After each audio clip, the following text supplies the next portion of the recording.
So right off the rip, I'm just going to come out and say that this is definitely one of the more difficult episodes to talk about because there's so much things going on. And I don't think we're fully going to, well, quite frankly, grasp the concepts of this episode until probably the next one. And it looks like this is going to close out the show. This is going to close out season 1. This was what, episode 9, I believe. I believe it was 9. So next week will be 10 and 11 and 12. So right off the rip, I'm going to look at my notes really quick here. And some of the things that will deduct points are illness. Illness in the wilderness is going to be crazy. I mean, it's not as, I guess, the hygiene is harder to come by, right? It's not as clean per se in the forest, especially on a deserted island. Who knows, what you think of parasites and viruses that could, who knows, that could be within the island and stuff like that, like the drinking water per se. You hop into serious injuries. Of course, that could happen in the wilderness. As long as you're careful and you watch what you're doing, you should be okay, but who knows? Look at pollution. If you pollute, you're kind of an idiot. But if you look at violence and stealing, so those are two very key things here because that means classes can't be violent with each other, else they'll lose. And this is a survival game that can gain you significant traction in actually, overthrowing some other classes. It can get you very close because they have things called S points, as we see in this episode, right? 30,000 points per S point, and of course they're getting a crap ton of points for the whole, just the survival game in general, especially if you do well, the more points you save and stuff like that. They haven't fully revealed who wins the game. I guess it's whoever has the most points left over. I don't think they directly told us that though. So that's something that you really do got to look at whenever you're thinking about this. So Horikita, she is the person that is the leader now, and she's facing her biggest weakness. And I did say this in my last review, if you guys do remember, this is probably going to make some characters kind of flush themselves out and, hey, suck it up and, I guess, face the music, right? And Horikita is facing the music. She's going to be someone who has to say, hey, I don't like being around people, but now I got to be around people 24 hours. I got to sleep next to people, and I got to do it for 7 days straight. So it's going to be right around 100 and probably like 60 hours. She's going to be around people continuously.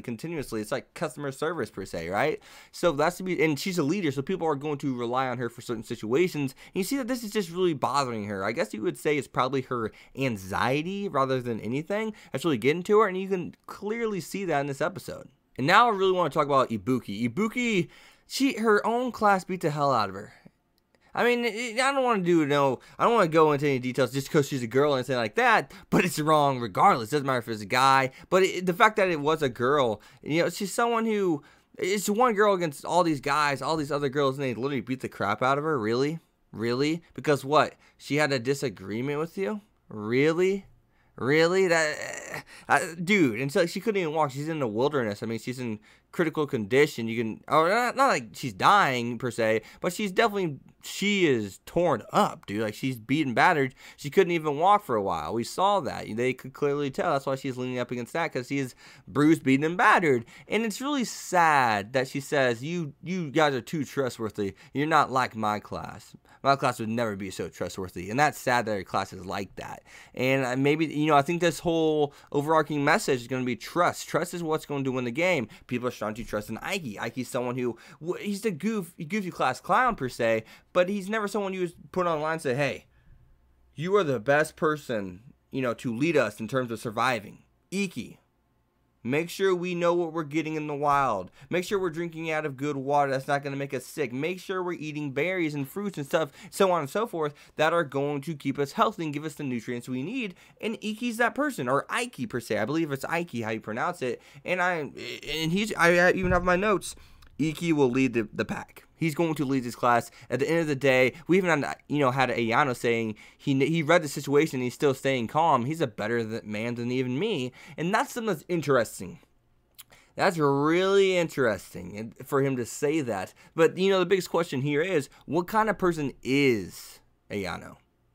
Ayano made that statement. He's a better man than me. What kind of person are you? What kind of man are you? And that's, I think that's what really drives this story. It's his character for sure, and of course it's the setting and the narrative, the story in and of itself, which the narrative has changed, which could be refreshing. And I think it's going to be something that's really good. I was worried about it. I was like, can it pull this off? Can it pull this off? I stated that in my last review, and I think it's going to be refreshing. It's to take us out of that school setting, and so far I'm interested to see as to where this goes.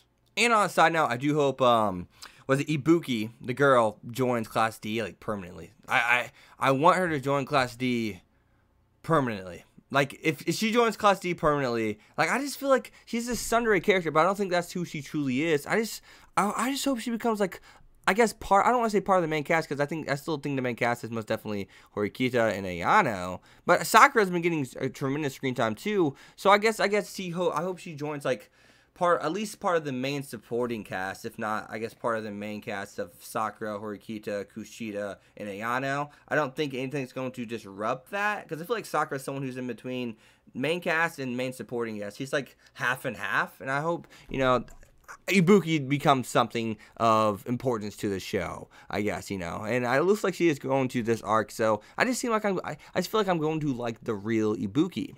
That's just something, I just think and feel. And Sakura, by the way, I know you're melting in Ayano's arms. That was adorable. She's such a cutie. And once she takes pictures in her swimsuits, we know she's more than a cutie. She is, well, a babe. So I got to ask the question. That animation may be the best character animation I've seen. And I said something about Boruto earlier today. And what I'm referring to is Tarzan Man, Koenji. That body animation was nuts. And if you made this fun video, leave down in the comments below. That body animation was nuts, dude. Like, it's so funny to see, like, kind of what the hell, but, like, holy crap, that body animation. Like, seriously, like, I know I'm smiling, but that was crazy. That Studio Lurch, calm down. Calm down. Are you sure you shouldn't be shown? Are you sure you should not be doing shonen series? Are you sure? Because it looks like you know how to, animate the body. So, other than that, though, we see that he betrayed the class, and that's something that we really got to think about, here. If he betrayed a class, who is he working for? Is he working for Class C? Is he working for the bald guy in Class A? And I'm really, how do you guys think they're going to kind of, I really want to know how they're going to, like, kind of say, hey, that's their class's leader. It's him. It's him. I really want to know how they're going to pick and choose. I hope there's, hoping there's a good, like, I guess, I don't want to say philosophy, but hoping there's a good idea behind why Class D will pick a certain person to be, think a certain person is a leader of another class. And of course, they found out who Class A's is, but I feel as if they're going to switch Class A's leader, and I think that would be the smartest thing to do. And they say you can't switch the leader unless you have a real good reason, and I'm saying, hey, someone saw that I was a class leader, so I need to switch my ID.